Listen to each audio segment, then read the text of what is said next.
आपके पाठ्य पुस्तक से आज मैं व्याकरण लेके आई हूँ। व्याकरण विषय है आपका वाच्य। आज वाच्य के विषय में मैं पढ़ाऊंगी।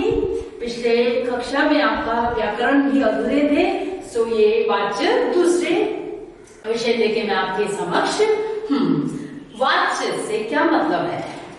वाच्य से क्या मतलब है? नहीं, वाच्य का अर्थ होता है बोलने का विषय। वाच्य का अर्थ होता है बोलने का विषय। आप किस विषय पे बोल रहे हैं? वो विषय कुछ भी हो सकता है, जैसे कुछ भी से मतलब है आपका यहाँ कि वाच्य कर्म भी हो सकता है, भाव भी हो सकता है। कर्म के विषय पे भी हो सकता है और भाव के विषय पे भी हो सकती है बात। वाच्य का अर्थ आपके व्याकरण के अनुसार बोलने का विषय है वाच्य। क्रिया के विधान को ही वाच्य कहा जाता है। क्रिया के विधान का विषय कर्ता, कर्म और भाव। कर्ता, कर्म और भाव, है ना? ये तीन विषय पे बोला जा सकता है। अर्थात एक परिभाषा के रूप में कहा जाए तो क्रिया के जिस रूप से यह विदित हो कि क्रिया के द्वारा किए गए विधान अर्थात कही गई बात का विषय कर्ता है, कर्म है या भाव है, वाच्य कहलाता है। अब वाच्य की भी कुछ प्रकार है, तीन प्रकार, है ना? वाच्य तीन प्रकार के हैं। कृतवाच्य, है ना? कृतवाच्य जिस वाक्य में क्रिया के कथन का केंद्र वाक्य का कर्ता हो उसे कृतवाच्य कहते हैं। जैसे सेंटेंस आपके मोहन गीत गाता है। मोहन क्या करता है? मोहन गीत गाता है, कृतवाच्य जिसके द्वारा किया जा रहा है। अब दूसरा प्रकार है आपकी दूसरी कर्मवाच्य, जहां क्रिया के द्वारा किए गए विधान अथवा कही गई बात का विषय वाक्य का कर्ता न होकर कर्म होता है। जैसे अध्यापक द्वारा बच्चों को पढ़ाया जा रहा है। अब है आपके तीसरे भाववाच्य। भाववाच्य में क्रिया के कथन का केंद्र न तो वाक्य का कर्ता होता है न कर्म, बल्कि क्रिया का भाव होता है। जैसे हमसे रोज नहाया जाता है। हमसे रोज क्या है यहाँ पे? भाव, नहाया जाता है। इस प्रकार आपके वाच्य के तीन प्रकार है। तीन प्रकार के अनुसार वाच्य कैसे पता चला आपको। अब वाच्य संबंधित कुछ महत्वपूर्ण बिंदु हैं। वाच्य संबंधित कुछ महत्वपूर्ण बिंदुएं हैं जिन्हें आपको याद करना है। वाच्य में प्रयोग किए क्रिया का लिंग, वचन और पुरुष वाक्य के कर्ता के अनुसार होता है। कर्मवाच्य के प्रयोग किया गया लिंग, वचन और पुरुष वाक्य के कर्म के अनुसार होता है।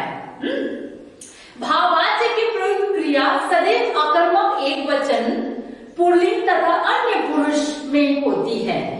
कर्मवाच्य में कर्ता के साथ से द्वारा या के द्वारा का प्रयोग किया जाता है। कर्मवाच्य के अंतर्गत कभी कभी कर्ता का लोभ भी रहता है। जैसे गाड़ी चल रही है। इस वाक्य में गाड़ी को चलाने वाले कौन है? यहाँ कर्ता लोभ है, कौन कर रहा है ना, नहीं पता चल रहा है। जैसे गाड़ी चल रही है, किसके द्वारा, कौन चला रहा है, ये नहीं है ना, सो ये इसका यहाँ लोभ है। कर्मवाच्य और भाववाच्य दोनों में असमर्थता सूचित करने वाले वाक्यों का प्रयोग किया जाता है, परंतु इन दोनों प्रकार के वाक्यों में अंतर होता है। जैसे मुझसे गीत गाया नहीं जाएगा, कर्मवाच्य है। मुझसे चला नहीं जाएगा, भाववाच्य। वाक्य में चला नहीं जाएगा अकर्मक क्रिया है जो एक वचन, पुल्लिंग और अन्य पुरुष में है। उपयुक्त विवेचन से स्पष्ट है कि असमर्थता प्रकट करने वाले वाक्यों में जब सकर्मक क्रिया का प्रयोग किया जाता है तो उनका वाच्य कर्मवाच्य होता है, परंतु यदि वाक्य में अकर्मक क्रिया के साथ असमर्थता प्रकट की गई हो तो उसका वाच्य भाववाच्य होगा। इस प्रकार अब वाच्य परिवर्तन कर्म से भाव में, है ना, कर्म से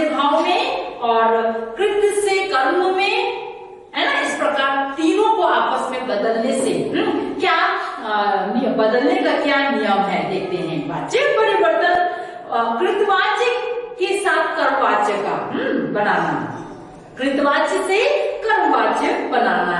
कर्मवाच्य से कर्मवाच्य बनाने के लिए वाक्य के कर्ता के साथ यदि कोई विभक्ति लगी हो तो उसे हटाकर, जैसे द्वारा के द्वारा लगा दीजिए, हटाकर उसे हटाना है, उसके स्थान में आपने द्वारा के द्वारा लगा दीजिए। यदि कर्म के साथ विभक्ति लगी हो तो उसे भी हटा दीजिए। कृतवाच्य की मुख्य क्रिया को सामान्य भूतकाल में परिवर्तित कीजिए।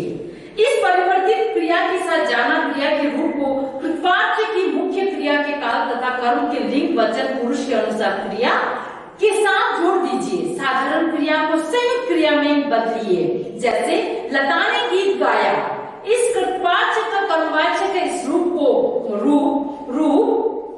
इस प्रकार होगा, लता से गीत गाया गया। लता से गीत गाया, लता ने गीत गाया, ने विभक्ति हटा दिया गया तो यहाँ बदलने के कर्मवाच्य के रूप में क्या होगा वाक्य, लता से गीत गाया गया। विभक्ति यहाँ पे ने को हटा दिया गया है, उसके द्वारा गाया गया। गीता से गीत गाया गया। इस प्रकार उदाहरण भी दे रखा है कृतार्थवाच्य का कर्मवाच्य में कैसे बदलाव। बच्चे पुस्तक पढ़ते हैं, इसे आपने कर्मवाच्य में बदलना है। बच्चों से पुस्तक पढ़ी गई है, पढ़ी जाती है। उसी प्रकार मजदूरों ने दीवार बनाई, मजदूरों से दीवार बनाई गई। इस प्रकार कई सारे हैं, आपको करना है। क्या वे प्रतिदिन व्यायाम करते हैं? अब परिवर्तन में कर्मवाच्य में परिवर्तन हो जाता है तो क्या उनसे प्रतिदिन व्यायाम किया जाता है? उसी प्रकार मैं खाना खाऊंगा, मुझसे खाना खाया जाएगा, मुझसे खाना खाया जाएगा। उसी प्रकार कृतवाच्य से भाववाच्य में बदलना, कैसे उसके नियम देखिए। वाक्य के कर्ता के आगे से द्वारा के द्वारा लगा दीजिए। से है तो द्वारा या द्वारा लगा दीजिए, द्वारा के द्वारा। वाक्य की मुख्य क्रिया को सामान्य भूतकाल की क्रिया के एक वचन में बदलकर उसके साथ जाना धातु के एक वचन पुल्लिंग अन्य पुरुष का वही काल लगा दीजिए जो कृतवाच्य की मुख्य क्रिया का है। जैसे आपका कृतवाच्य का भाववाच्य में बदलना, बच्चा नहीं रोता, बच्चा से रोया नहीं जाता। मैं इतनी गर्मी में सो नहीं सकता, मुझसे इतनी गर्मी में सोया नहीं जाता। रमेश नहीं नहाया, रमेश से नहाया नहीं गया, या फिर रमेश से नहीं नहाया गया, है ना। गौरव नहीं हंसेगा, गौरव से हंसा नहीं जाएगा। उसी प्रकार आपके आओ जरा झूमे, आओ जरा घूमा जाए, आओ जरा घूमे, आओ जरा घूमा जाए।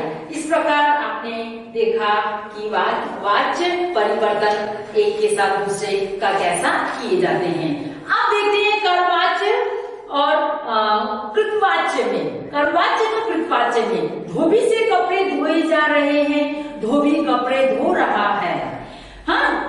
किसान के द्वारा खेत में बीज बोए जा चुके हैं, किसान खेत में बीज बो चुका है। क्या आपके द्वारा आज के समाचार सुने गए? क्या आपने आज के समाचार सुने?